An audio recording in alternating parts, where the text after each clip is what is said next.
Hey man. Hey, can you hear me? Yeah, definitely. Can you hear me all right? Yeah, perfect. Fuck yeah, all Rock right. it on. I fucking Excellent. did it, man. I fucking Yeah! did Woo! it.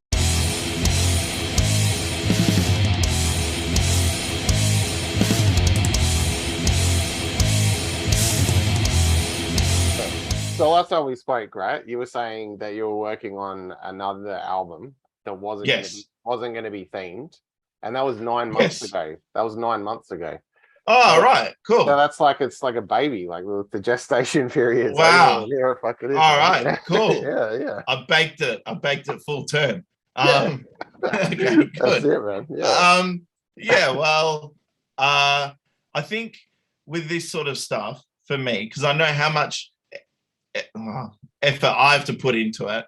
I'm only going to do it when I'm like, right, it's time. Let's just smash it out of the park. Let's work on it. And to be honest, I only work on albums when I want to, so Yeah. I don't like force it or anything. But to be honest, that's kind of how I work. Like I'll get all my stuff done during the day, and then usually I just ended up working on it. And so yeah, 9 months. That's good to know because I didn't know how long it took. It felt like a while, but yeah, 9 months is healthy, Yeah. healthy, healthy limit. That's cool, you know. Yeah, that's good, man. But yeah, so I just worked at my own pace and yeah, smashed it out as quick as I could. But you know, some things took a bit longer than usual. But yeah, yeah, that was crazy. So Mm. yeah, 9 months, and I said I'll get one done, and there you go. Yeah, that's It cool. Yeah, happened. It yeah, that's happened. it, I man. did it. Yeah. Yeah. But then you think about it. There's only 10 tracks on there. 9 months is it's almost a song a month. It's not that quick, really. You know, No, it's cool. that's it's not like record breaking, but it'll do. Yeah. It's okay. Okay. It's quicker than the next Psychonaut album coming out. Oh man, tell me about it.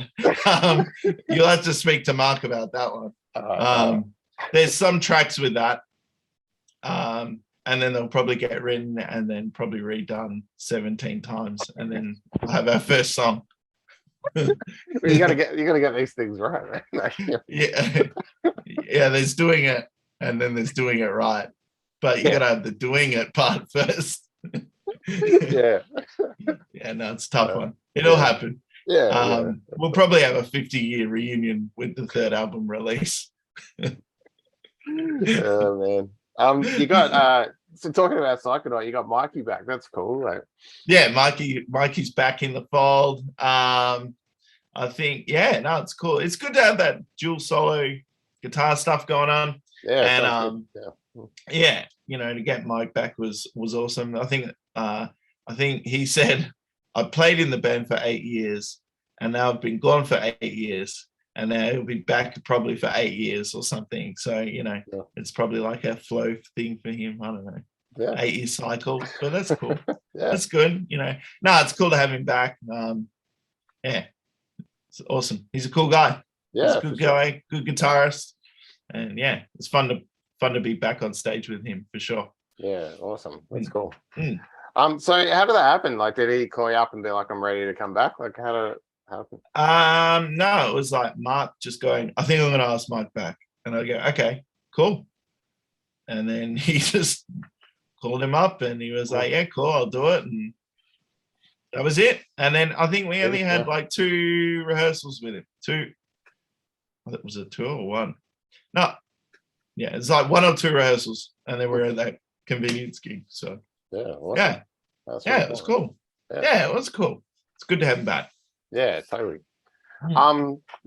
So yeah, back to Brahmastra. This album's self-titled, yeah.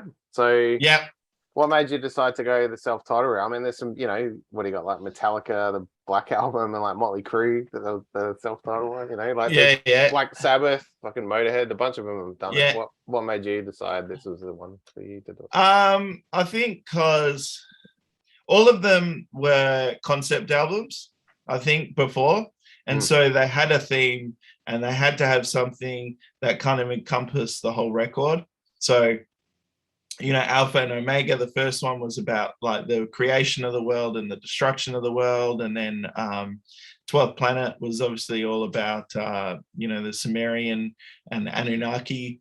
And then Montauk Ultra was all about like the Montauk Project and all the stuff that encompassed that. So like I could have an album title with that, but this one, I could have just pinched a title and gone, oh, okay, that's the name of the album. But because this is the first one that isn't themed, I wanted to kind of go self-titled with it, Yeah. That was it. That was the thought process behind that one. Yeah. Yeah, that's cool.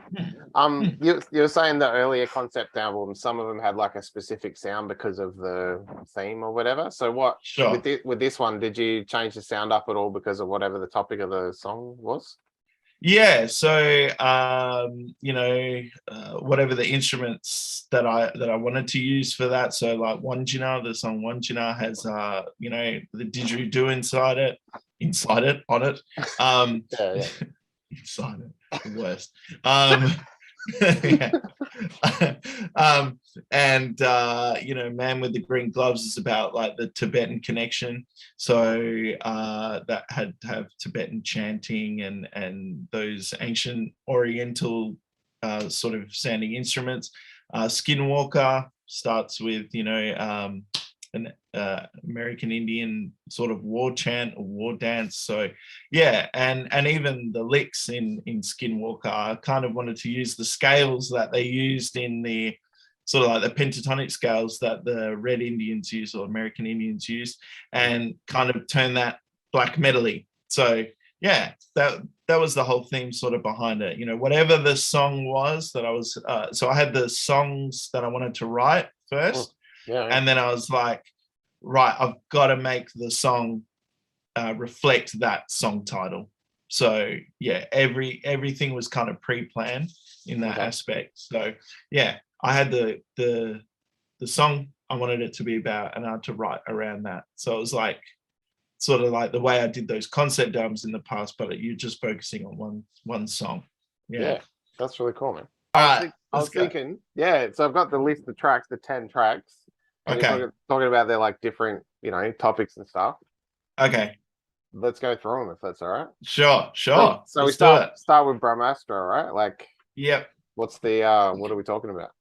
Okay, so we're talking about what Brahmastra actually means. So the story from the Mahabharata is that there were these two princes, and one had to defeat basically a whole army. So he had to summon the Brahmastra.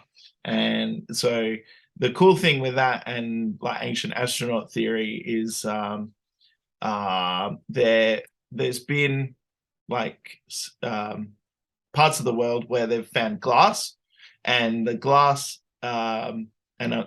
this is due to extreme heat. So they're like, how the heck you can only make this sort of stuff when a nuclear weapon's kind of gone off. So we have glass everywhere, and that shows intense heat. So and the stories from the Mahabharata talk about the use of Brahmastra. So I wanted to kind of obviously write a song about that and what that means, and it just went through sort of the person's journey or what Brahmastra can do and its effects and things like that, and that it's to do with the summoning of the gods and things like that. I had to read all of these passages and stuff to kind of condense this into a song and lyrics, and really kind of the gods in the Mahabharata, you can kind of see destruction and creation, and that's kind of the vibe that I got through this. So I was just thinking, like, if someone unleashed the Brahmastra and took out the world, we'd have a complete destruction of the earth, but we could also rebuild it anew. So the last words of that are creation through destruction, which is probably an oxymoron for an English teacher like you, but that's essentially kind of the vibe that I got through reading the passages of the Mahabharata.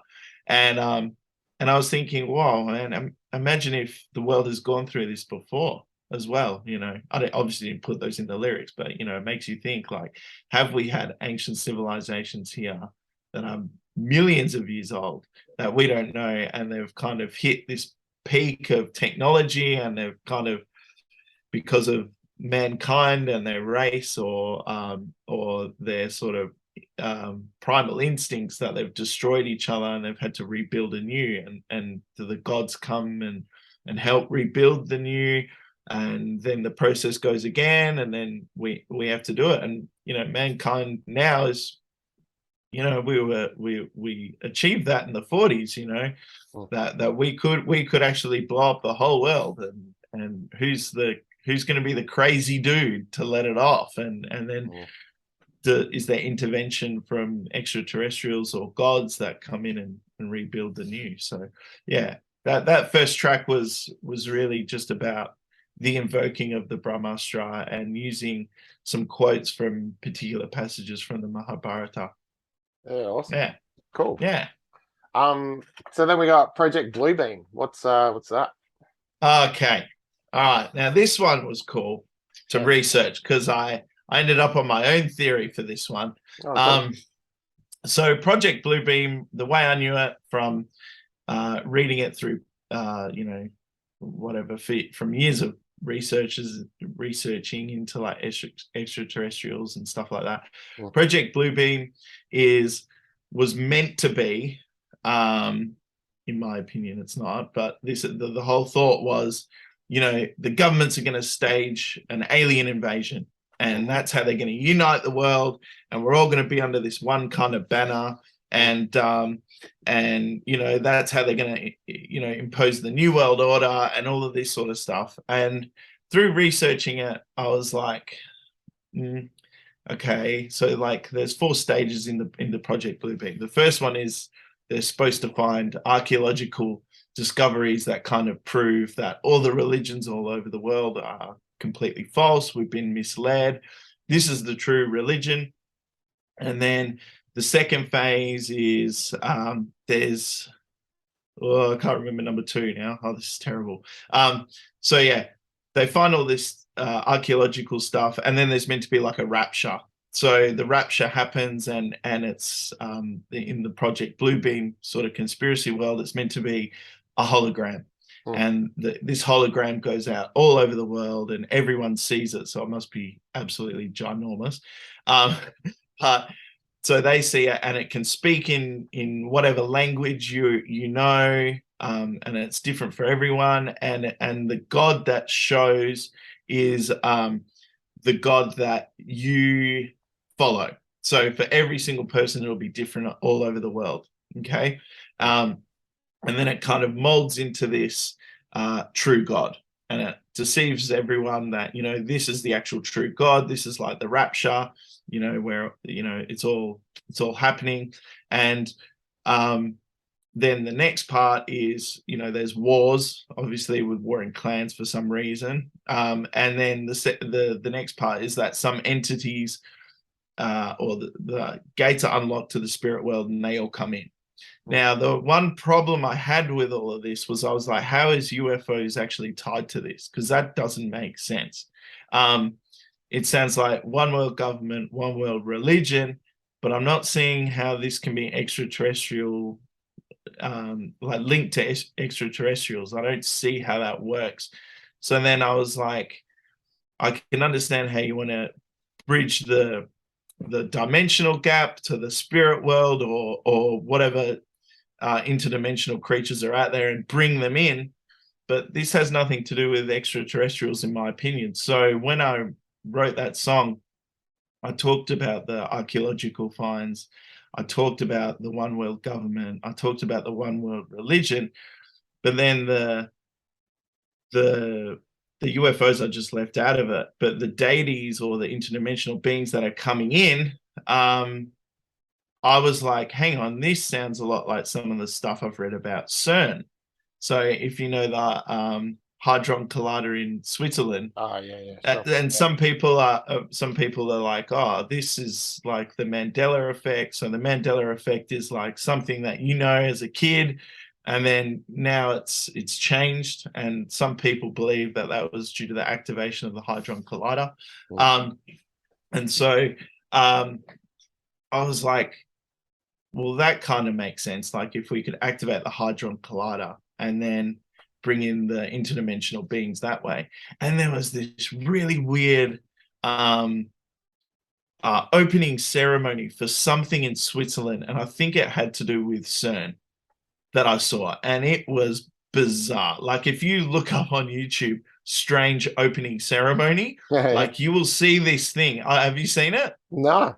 I will be looking it up. Look at this, and I think it is something to do with CERN, and it is in a tunnel, and it looks like the end of the world, and it's really weird. And I was like, that kind of sort of looks like the sort of interdimensional beings that CERN would want to bring in if Project Bluebeam was to be enacted, and so I just wrote a song about that, and I had to do quite a bit of research on that because I was like, had my heart set, this is about extraterrestrials.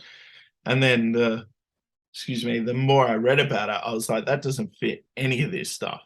And so I kind of set the record straight for me on that song that this has nothing to do with extraterrestrials. It is a hologram, but it's religious based, it's government based, and it's a way for them to bring in interdimensional beings into this realm. So that's what that song's about. Nice. Awesome. All right. And then we got Skinwalker. What's Skinwalker about? Okay, so Skinwalker is the ancient Navajo Indians have a name for someone which is called a Nadlushi in their language.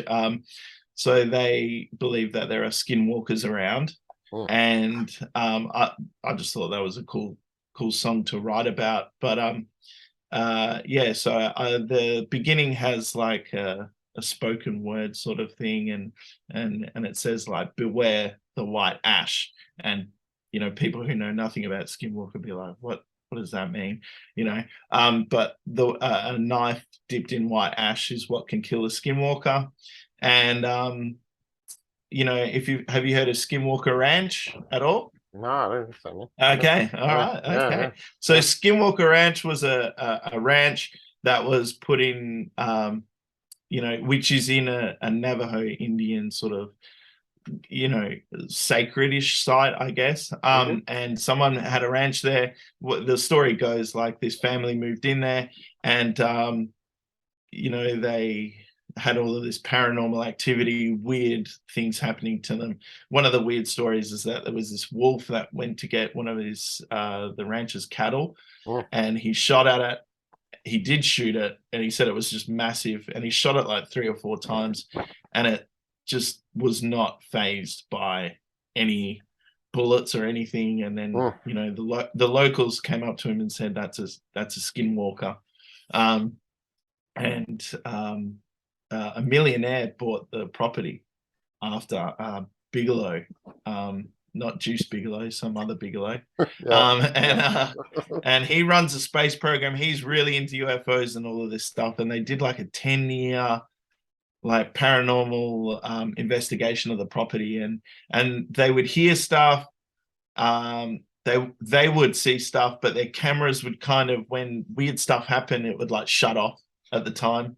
And then there's a cool mysticism about that, and I was like, oh, that's a cool thing to write about, but why are they there? And so they're, in my opinion, they're protectors actually of the portals, in my belief, that would be around that area. There are places of energy in that area that bring in certain entities or beings, and UFOs or whatever are all attracted to that sort of site. And I believe that the skinwalkers could be like the portal keepers or whatever, to keep people away from those lands. And That's what sort of that song is about. But skinwalkers in the Navajo culture, as far as I know, because they don't like sharing about the skinwalkers to outsiders.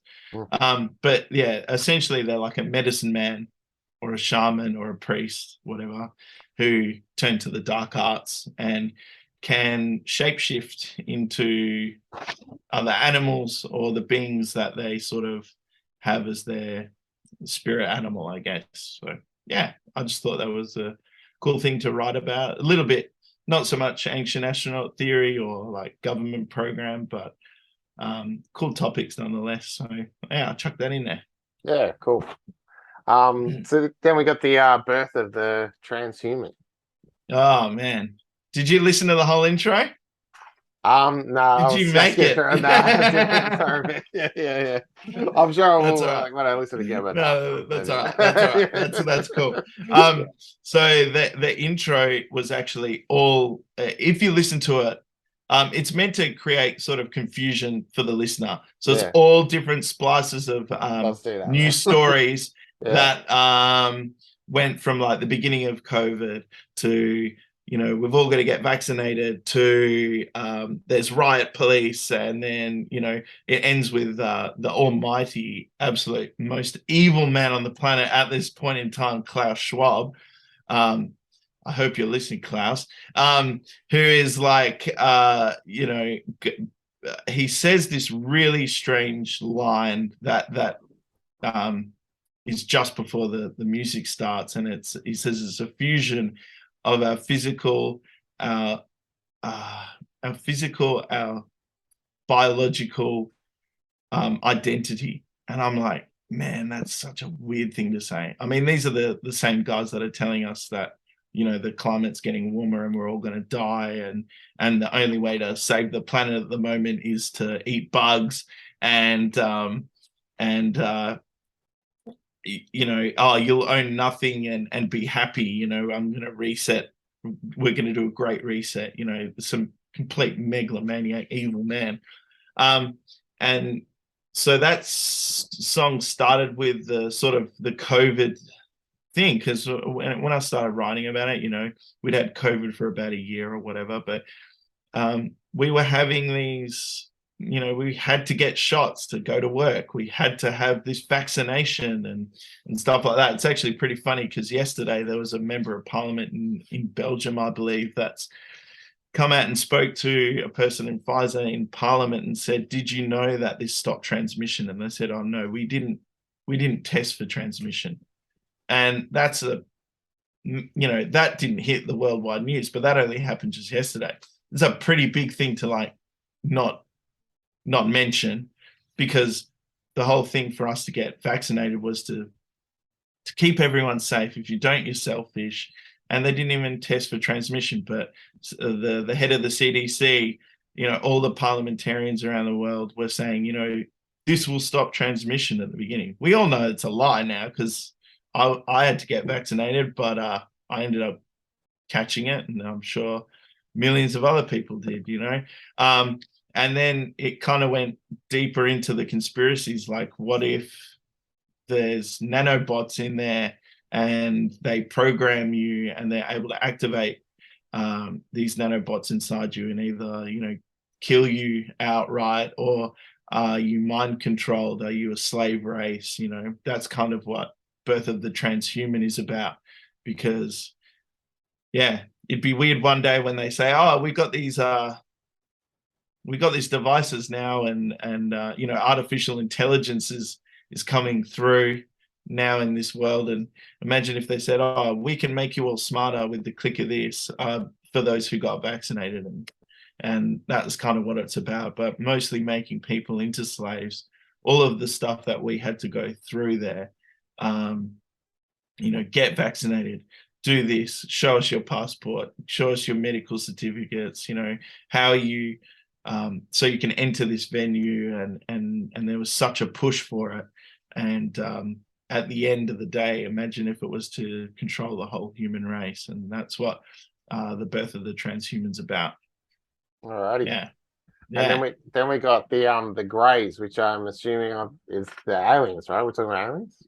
Yeah. So I actually wanted to call that song Pine Gap, which is an Australian installation just out of Alice Springs, because one of the UFO spokesperson in the world at the moment is a guy called Stephen Greer, and he speaks to, or supposedly speaks to, a lot of people who are embedded in these black budget projects and stuff like that. And he says, they're an artificial robot, basically. So they're a biological entity, but they're android, and they make them in Pine Gap. And I wanted to make the song about Pine Gap, but I mean, I can't make a 5-minute song about just aliens getting created on a conveyor belt. Well, I couldn't anyway. So I made it all about the Greys themselves. And if you listen to a lot of experiences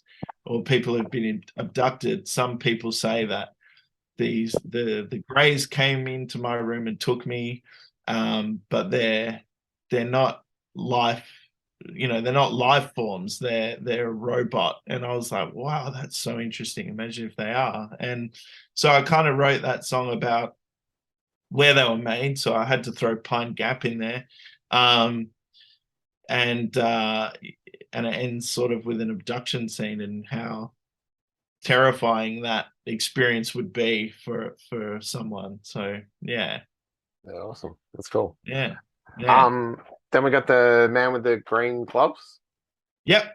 So it sounds like a funny title, but that comes from so in World War II. This sort of ties into some of the SS Tibet album that I did as well. So the Annanerba, which was the sort of German branch of like occult research with the Nazis in World War II. Apparently, when they went to Tibet, they met this man with the green gloves, and he was able to communicate with the underworld. And the underworld sort of had a secret society on top of, on Earth called the Green Dragon.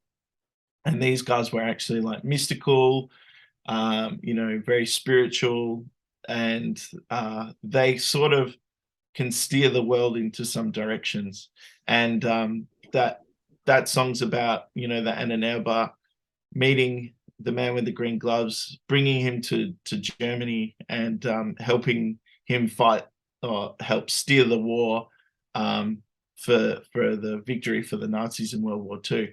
And there's reports that they did find Tibetans in uniform, like not insigniaed uniform, but in uniform, who had killed themselves with seppuku. So yeah, I thought that was a really cool song to sort of write about as well. There's no nationalist socialism in there. It's just the story. Okay. So that was it. I wrote a song about that. Yeah. Cool. And then we got Operation High Jump. Yeah. So that also is about World War II. So after the defeat of the Nazis, there was an exhibition called Operation High Jump, which did happen. So you can read about that. General E. Byrd took a fleet of aircraft carriers and a ton of soldiers on a scientific exhibition to Antarctica. And some of the conspiracy theorists and stuff around there were like, well, the Nazis had bases in Antarctica, so he brought a whole fleet there to possibly wipe them out. And then they were confronted with the Haunebu, which is the extraterrestrial sort of flying disc-shaped craft that the Germans supposedly had. And they absolutely just destroyed the fleet. Not killed everyone or anything, but just, made them inoperable. So they had to just retreat out of Antarctica. So yeah, that's what that song's about. Yeah. Cool. And then Serpo, yeah, Project Serpo. Yeah. That is there was more conspiracy theories that there was a Project Serpo that was sending like an exchange program between Earthlings going up to Serpo and extraterrestrials coming down to Earth. And yeah, that's pretty much what that was about in a nutshell, very quickly. But yeah, there's talks of the landing at Holloman Air Force Base, and I think it was nine soldiers went. One died, 3 came back or something, and they went for years up onto this thing. And the extraterrestrials showed the humans what they call the Yellow Book, which was basically like the true creation of mankind and the creation of the world and stuff like that. So yeah, that's pretty much what that song's about. It's just the Project Serpo and the exchange program. Awesome. And then Wandjina? The Wandjina. Yeah. Yep. Yeah, so that's the Wandjina are the spiritual deities that are actually painted up in north of northwestern Australia. So if you've seen pictures of them on Aboriginal caves, and it was great to finally talk about something Australian. Yeah, fantastic. I loved it actually. And that is about the Wandjina, and they were said to be like the lawmakers of mankind. So basically the world had been created, but the Wandjina were sent down who were extraterrestrials, were sent down to help create mankind, teach them how to hunt and teach them how to live and all of this sort of stuff. And they were also known as the bringers of the rain. So they were the ones that helped create the rains for the land and stuff like that. And as the story goes, there's a couple of conflicting different stories there, but some of them say that they went back home to I think they're from Zeta Reticuli, maybe. They're from the Pleiades. So they went back to the Pleiades, and others say that they went into the watering hole to die, or to, I think that some say that they went in there and never were seen again, or they just said that they were died. But they had to remember the Wandjina and paint them on the caves every year so that the rains would fall. So yeah, and the weird thing about the Wandjina, obviously it's a spun out cave painting. A lot of the ancient civilizations painted exactly what they saw. There was no if they saw an animal, they would draw the animal. If they had hand, they did a lot of hand painting and stuff like that. And then you get this Wandjina, which is just this white figure with big eyes. It looks like a stereotypical alien with a helmet or a halo sort of thing. So if they saw that, that's really cool. And I wanted to talk about that and the link between them and another extraterrestrial race called the Tall Whites. It kind of looks like they could have been the Tall Whites that came down, or that people have had encounters with here on Earth now. So yeah, I sort of linked them together. They're definitely a creation style race, even if it was just for this part of the world, just for Australia. But they definitely are like sort of described as the tall white alien beings race that we have. Yeah. Yeah, awesome. And then last one, the Wingmakers. What's that about? Oh man, now that was hard to research. How much time you got? No, I'm joking. Oh, that's cool. I'm just making sure. Yeah, we're good. Yeah. No. Tell me about it. I had heard of this. Like a sentence. They found something in the caves, and they were called the Wingmakers, and it had extraterrestrial origin. And I was like, wow, that's cool. All right, I'm going to research this. Man, there's a whole website dedicated to these guys, and there was this interview with this man, and I read it all. It took me hours. and hours to read this whole thing just to kind of know what this was about. All right, this is what I'm going to try and do this justice, but I'm not going to. So I'm going to try. Yeah. All right. So there was a couple of hikers went into a cave, found this weird cave, and they're like, "Oh, this is a bit strange." Went and told the local authorities. The local authorities tell, whoever in government, rah, rah, rah, rah. And it goes up to these guys who are called ASIO. Now, it's not ASIO, our Australian Secret Intelligence, or whatever our acronym stands for, like our intelligence agency. It's these other guys called ASIO. And they came in and they were like, government intelligence branch that is part of NSA. They go in and they start like working out these caves, and they're apparently, like the geniuses of our world. And they find this stuff. They found an optical disc. Like, they had all these cave paintings, but they find this optical disc. They somehow build a contraption that can play this optical disc. And then these guys sort of found out that there was this race of future humans. So they were humans, but they're from our future. And they're saying, you need to, get spiritually ready, because there's this race called the Animus race, and they're coming to get you and like steal your soul. And you guys are actually all stuck in an infinite reincarnation loop.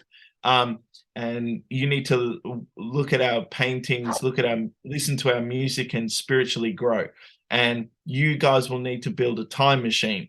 And the guy who I read this interview with about said that we had time machines that we could go to and go into that time, or we could see that time, but we could never interact with that time. So and if you could interact or build a time machine that you could interact, that is where we need to be, just like the Wingmakers did for here. So because they obviously came from the future and buried this stuff in this cave. And it's sort of like a sci-fi kind of like spiritual awakening of mankind. And he threw up some interesting stuff in there, like Anu, the Anunnaki, basically figurehead of that race, tricked the Atlanteans, and somehow through that trickery, humans actually got stuck in a reincarnation loop. So we die, we get born again, we die, we get born again, and we're just stuck in this. We never actually go to the source, and the source is known as like the God source. So we have to reach what is called sovereign integral, which is like the spiritual being of us, so we can ascend to the God source when we pass on. So yeah, that's pretty much what it's about. Yeah, cool. Nice, man. I hope I've done all of that as good as I can.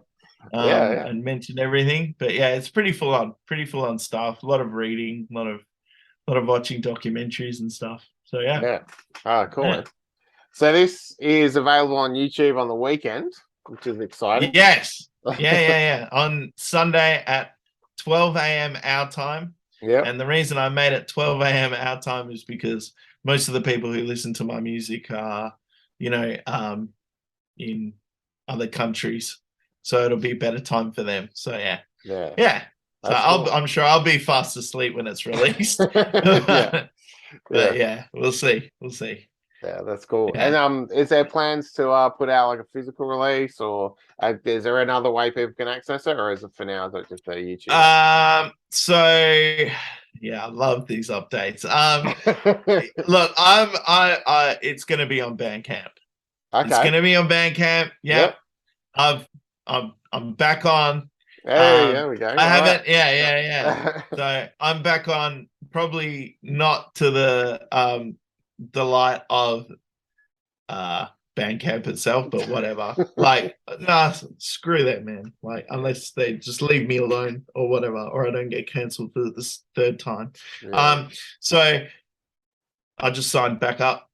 And I was in, and I was like, this is good. Whatever, And now I know, like, I'll just, if they ban me, I'll just keep signing up, whatever. The thing is, like, all the followers go down and all like the privileges you get. Like, you had, the first time I had, hundreds of people buy my digital downloads, and you kind of get like, oh, you can put more albums up, or you can put more gigabytes up or something.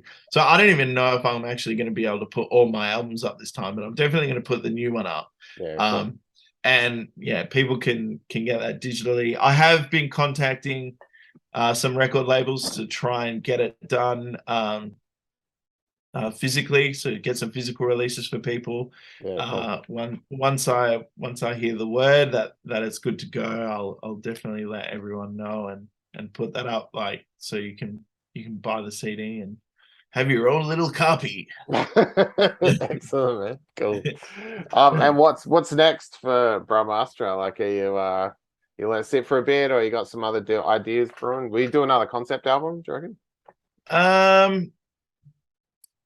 It's a good question. I don't know if there's the right concept that comes up. Like, the 4 that I did were pretty big ones for me, and I could flesh that out. At the moment, I've just got heaps of stuff at the moment, so I might just keep doing albums like this for now. Unless someone can give me a cool concept to look into, I'm open to ideas and stuff like that. But it's got to be a big thing, to do an album's worth of stuff. The songs on this album are long, like they're really, really long. That's because the topics I am talking about are involved, but even that, that wouldn't be enough to do a concept album at all. But there's still a lot of stuff on this one, and it's good. I want to hear people. I want people to hear some variation in this one. Like, I'm not stuck in just that sound, or I'm stuck on this. I want people to go, oh, this one's got weird synthesizer and thrashy beats, and this one's got blast beats all over it. It's a bit more moody, and this one's got like an acoustic classical kind of middle bridge or whatever that's pretty ambient and stuff like that. I want people to start to hear a bit more variation in the song and the albums themselves, so yeah, whatever song they like the best, they can just keep listening to that, whatever. But people just to hear different sounds throughout the whole album instead of just locked into that kind of one sound. And yeah, hopefully people dig that. Yeah, Awesome. Yeah. Cool. Yeah, it's been good to talk, and I'm sure your fans will appreciate hearing you talk about all the tracks, so we can like really get in there, like I'm individually releasing the songs on YouTube so you can see the lyrics too. So awesome. So it's all good. Good to hear, man. Cool. Thanks very much, man. I appreciate it. Thank you, man. I'll see you at Allegiance. I mean, I've seen them before, but well, I mean, you've seen us before as well. We still keep coming, so that's okay. Awesome. And I owe you that beer. That beer. Good on. Right. I'll look forward to it, man. All right. Sounds like a deal. All right. You too, awesome. Mate. Ciao. Cheers, man.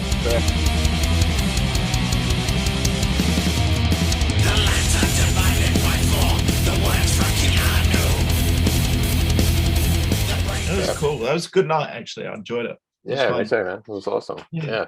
Cool. And I actually got to see you in the flesh. That's right. Wow. Yeah, it happened. I was so excited. I was like, yeah, cool. I still owe you that beer. That's cool. Yeah. I'm sure I'll see you again, man. Yeah, I hope so. Yeah. So is your gig next week? It's the 29th, so I think it's the weekend after. Okay, week after. Yeah. Oh, awesome. Are you going to Allegiance? Yeah, hell yeah. You guys are playing, right? Yeah. That'll be good. All right, we can. I'll get you a beer then. All right. Awesome. I owe you a beer, dude. So, I never got to see them. So, cool. I saw them when I was like a teenager at a big day out or something like that, But yeah. Oh wow. I haven't seen them since back then, though, so it's been a long time. Yeah. No, that'll be fun. But Ripper Owens is playing that night as well. That's tough. Yeah. Yeah. But I'm not moving. Like I'll be there. So and I want to check them out. I want to check them out as well because I've heard of them and I've heard about them, but I never got to see them. So I don't know. I reckon it'd be cool. Yeah, get the old school metalhead vibes. Yeah, for sure. All the dudes that were there when it was, fucking real thing. So, yeah. And I'll just probably get slagged off like you're a poser, dude. I didn't reach the criteria. That's cool, man. Whatever. That's cool. I'll accept that. That's okay. All right. But, I'm liking your toy collection, bro. You got some good stuff there. Yeah, you too, man. You got the X-Men. That's fucking sick. Yeah, it's all X-Men. And some Transformers. Oh yeah. But we both got our digital kits and the fucking Kiss posters. Yeah. I love that shit. That's so good. That's so good. Yeah. That's so good. I need that 1349 poster and then we're the same. yeah. There you go. Cool. So you checked the album out and stuff? Yeah, man, it's good. Actually, I'll probably cut some of the shit we've been doing already just to like use it because it's good. It's good shit. But let's talk about that. Okay. All right.